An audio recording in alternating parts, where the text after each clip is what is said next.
नमस्कार दोस्तों, स्वागत है आपका मेरे YouTube चैनल शक्ति साधना में। दोस्तों, इस पूरे ब्रह्मांड में कई सारे लोक हैं, जैसे पाताल लोक हो गया, भूलोक हो गया और कई अन्य स्थान हैं। और हर स्थान, हर लोकों की अलग अलग देवी देवता होते हैं। जैसे हमारे घरों में कुल देवी होती हैं, कुल देवता होते हैं, हमारे पितृ होते हैं, या आप लोगों ने कभी सुना हो गाँव में खेड़ा होता है, या आप उन्हें ग्राम देवता भी कहते हैं। उसी प्रकार हर लोक या हर स्थान का कोई ना कोई देवी देवता होता है। और इन देवी देवताओं को प्रसन्न करने के लिए जो साधन हमारे पास होता है, या इन्हें सिद्ध करने के लिए जो साधन हमारे पास होता है, वो होता है मंत्र। और मंत्र क्या होता है? मंत्र तरंगे होती हैं, ध्वनि तरंगे होती हैं। अगर इन ध्वनि तरंगों को आप एक सही लय में और सही समय पर इस्तेमाल करते हैं तो ये अपना प्रभाव बहुत जल्दी से दिखाती हैं। और किन पर दिखाएंगी? जो आपके सबसे नज़दीक देवता या देवी देवता बैठे होंगे। तो यक्ष और यक्षिणी जो हैं वो धरती पर ही निवास करते हैं। बहुत ही शक्तिशाली देवी देवता होते हैं ये दोनों। इन्हें भगवान शिव की दास और दासियाँ भी कहा जाता है। ये जादुई शक्तियाँ होती हैं, इनके पास बहुत ही रहस्यमयी शक्तियाँ इनको प्राप्त होती है, जो आपके भलाई के कामों में काम आ सकती हैं, जिनसे आप मनुष्य जाति का, अपना व अपने आस पड़ोस के लोगों का, किसी का भी भला कर सकते हैं। दोस्तों, कई बार लोग सोचते हैं कि यक्षिणी और पिशाचिनी एक ही होती हैं, लेकिन ऐसा नहीं है। यक्षिणी एक अच्छी शक्ति है, देवीय शक्ति है, सकारात्मक ऊर्जा है। और जो पिशाचिनी होती है वह एक नकारात्मक ऊर्जा होती है। दोस्तों, यक्षिणी साधना छोटी साधना है, पर यह आसान साधना नहीं है, मैं इसको कह सकता हूँ। बहुत ही कठिन साधना होती है।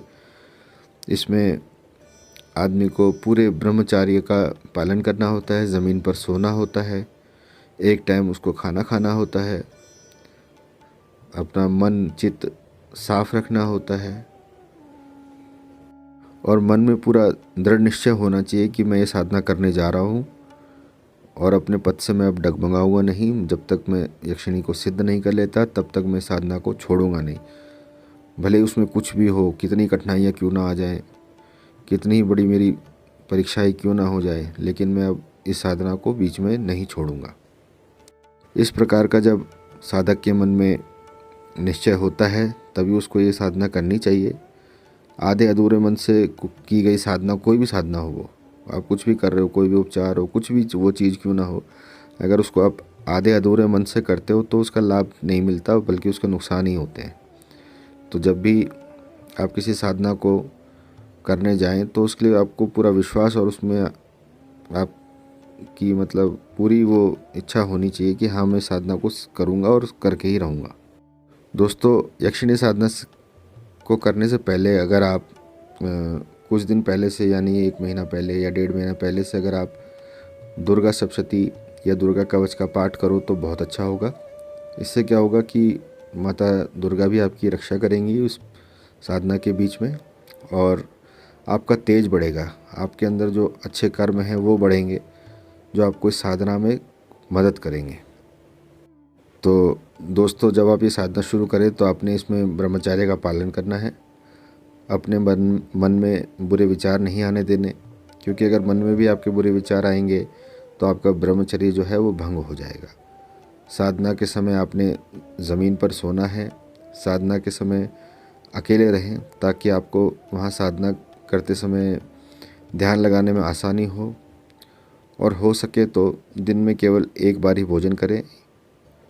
दोस्तों, जया यक्षिणी साधना 1 महीने की साधना है।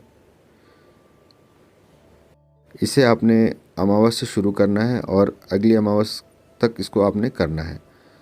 साधना के समय आप जो सामान माता दुर्गा की पूजा में उपयोग करते हैं, जैसे नारियल, सिंदूर, गूगल, मिठाई, वह सब अपने पास रख लें। और जब आप साधना शुरू करें तो नारियल को वहाँ स्थापित कर लीजिए कलश पर, और श्रृंगार आदि जो वस्तुएं आप वहाँ लाए हैं वह वहीं पर आप चढ़ा दीजिए कलश के पास ही। फिर हर रोज़ आपने क्या करना है, यक्षिणी के लिए आपने भोग प्रसाद निकालना है, क्योंकि किसी भी साधना में, किसी भी पूजा में भोग प्रसाद जो है उसका बड़ा महत्व होता है। आप यक्षिणी के लिए मिठाई, लड्डू, जो भी आपका सामर्थ्य है उस हिसाब से आप उनको भोग प्रसाद दीजिए, उनको धूप कीजिए, गूगल कीजिए, हवन कर सकते तो हवन कीजिए। दोस्तों, जय यक्षिणी का मंत्र है ह्रोम होम होम जायेम नमो नमः हूम फट। मंत्र एक बार फिर दोहराता हूँ, ह्रोम होम होम जायेम नमो नमः हूम फट। दोस्तों, मंत्र मैंने ऊपर भी लिख दिया है, आप वहाँ से पढ़कर भी इसको याद कर सकते हैं। याद करके फिर इसका आप उच्चारण अच्छी तरह से कर पाएंगे। दोस्तों, इस मंत्र को आपने दिन में हर दिन 5000 बार बोलना है, यानी लगभग दिन में 45 या 46 माला आपने हर दिन इसका जाप करना है। इसे आप 23-24 माला सुबह और 23-24 शाम को भी कर सकते हैं, जैसा आपके पास समय उपलब्ध हो उस प्रकार। और इस साधना को करते समय दोस्तों आपकी परीक्षा होगी, यक्षिणी आपकी परीक्षा ले सकती है कि आपको भयानक से भयानक दृश्य दिखाए जा सकते हैं, आपको डराया जा सकता है कि साधना आप बीच में छोड़ दें। लेकिन आपने अपने पद से डगमगाना नहीं है, आपने साधना को छोड़ना नहीं है। पूरे दृढ़ निश्चय से आपने लगे रहना है कि जब तक ये साधना पूरी नहीं होगी मैं इस साधना को बीच में नहीं छोड़ने वाला हूँ। इस तरह का विचार आपने रखना है। तो अवश्य अगली अमावस जब आप इसको समाप्त करेंगे साधना को, तो यक्षिणी आपको दर्शन देंगी, आपसे बात करेंगी, आपकी मनोकामना को पूछेंगी।